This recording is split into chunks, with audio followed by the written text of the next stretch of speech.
ito, may mga customer tayong dumating. Habang ginagawa natin itong isa, bumili ng gulong. Wala kasi tayong stock.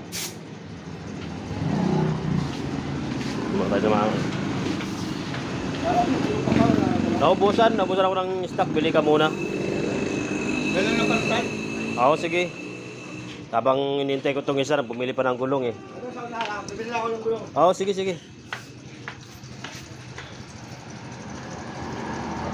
Medyo maganda-ganda na panahon.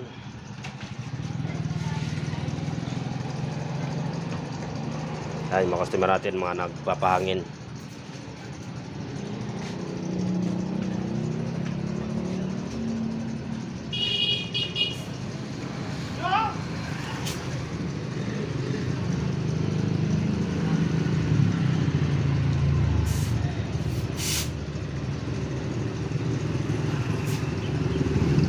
Habang hinihintay natin yung isang customer natin bibili ng gulong. Video muna tayo.